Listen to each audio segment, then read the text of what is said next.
UK तेरा के सभी कलाकारों को मेरा सादर प्रणाम है, जो हमारे बीच में ऐसी प्रतियोगिता लाए हैं जिनमें सेमीफाइनल भी हो रहा है तो फाइनल राउंड भी हो रहे हैं।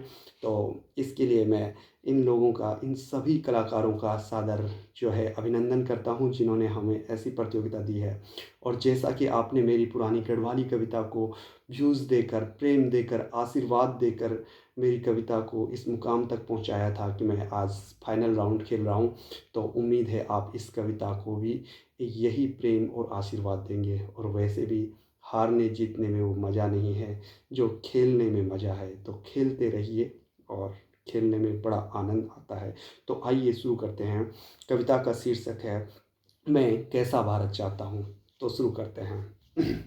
मैं कैसा भारत चाहता हूँ।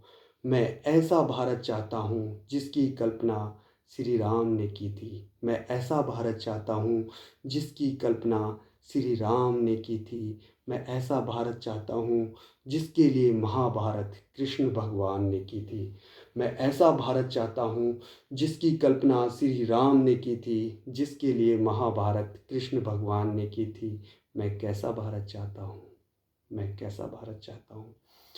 मैं ऐसा भारत चाहता हूँ जिसके लिए त्याग माता सीता ने किया था। मैं ऐसा भारत चाहता हूँ जिसके लिए त्याग माता सीता ने किया था। मैं ऐसा भारत चाहता हूँ जिसके लिए ज्ञान भगवत गीता ने दिया था। जिसके लिए ज्ञान भगवत गीता ने दिया था। मैं ऐसा भारत चाहता हूँ। मैं ऐसा भारत चाहता हूँ। बताओ दोस्तों, मैं कैसा भारत चाहता हूँ। मैं ऐसा भारत चाहता हूँ जो राग द्वेष और व्यभिचार से मुक्त हो। मैं ऐसा भारत चाहता हूँ जो राग द्वेष और व्यभिचार से मुक्त हो, जिसका गुरु चाणक्य हो और राजा चंद्रगुप्त हो। जिसका गुरु चाणक्य हो और राजा चंद्रगुप्त हो। मैं ऐसा भारत चाहता हूँ। बताओ बताओ, मैं कैसा भारत चाहता हूँ। मैं कैसा भारत चाहता हूँ। मैं ऐसा भारत चाहता हूँ जहाँ प्रेम करुणा और ममता हो। मैं ऐसा भारत चाहता हूँ जहाँ प्रेम करुणा और ममता हो। निराशा में भी आशा हो और समाज में समता हो। निराशा में भी आशा हो और समाज में भी क्षमता हो। मैं ऐसा भारत चाहता हूँ। बताओ, मैं सही भारत चाहता हूँ कि नहीं। बताओ, मैं कैसा भारत चाहता हूँ। मैं ऐसा भारत चाहता हूँ जिसकी कल्पना स्वामी दयानंद ने की थी।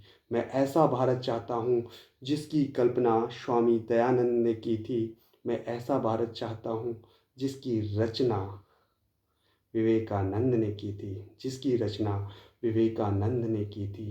तो मैं ऐसा भारत चाहता हूँ। बताओ, मैं कैसा भारत चाहता हूँ। तो ये थी मेरी पहली रचना। अब मैं आपको अपनी दूसरी रचना सुनाने जा रहा हूँ, जो कि इस दिवाली को समर्पित है। और आइए शुरू करते हैं। तो कविता का शीर्षक है जिंदगी मात्र एक निर्वाचन है। तो आइए शुरू करते हैं। मेरा ज़्यादा कुछ नहीं, बस इतना सा वाचन है। मेरा ज़्यादा कुछ नहीं, बस इतना सा वाचन है। जिंदगी और कुछ नहीं, मात्र एक निर्वाचन है।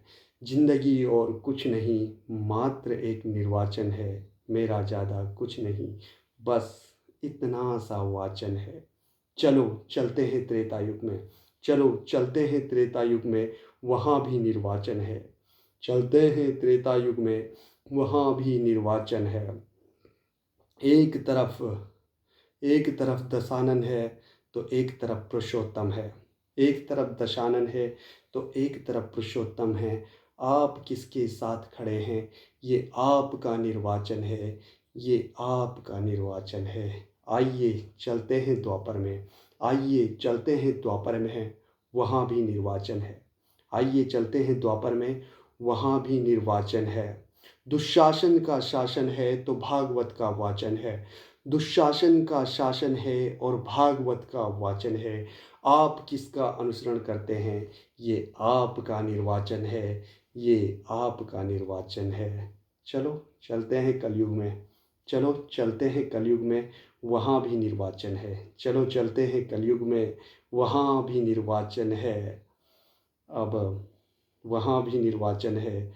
एक तरफ इंडिया है तो एक तरफ भारत है। एक तरफ इंडिया है और एक तरफ भारत है। आप किसका समर्थन करते हैं? ये आपका निर्वाचन है, ये आपका निर्वाचन है। आकर के कलयुग में हम वहाँ अटक गए। एक तरफ भारत है, एक तरफ इंडिया है। आप किसका समर्थन करते हैं? ये आपका निर्वाचन है, ये आपका निर्वाचन है। और ये पहली बार इस देश की राजनीति में हो रहा वाचन है। ये पहली बार इस देश की राजनीति में हो रहा वाचन है कि एक तरफ इंडिया और एक तरफ भारत है। आप किसका समर्थन करते हैं? ये आपका निर्वाचन है, ये आपका निर्वाचन है। तो इसी के साथ ही सभी को दिवाली की हार्दिक शुभकामनाएं। और इस कविता को अपना वोट देकर, कीमती वोट और कीमती समय दे करके मुझे जो है आगे बढ़ाएं, और मुझे नहीं, इस कविता को आगे बढ़ाएं। इसके लिए आपका बहुत बहुत आभार, आपका धन्यवाद। और सभी को हैप्पी दिवाली, हैप्पी दिवाली। जय श्री राम।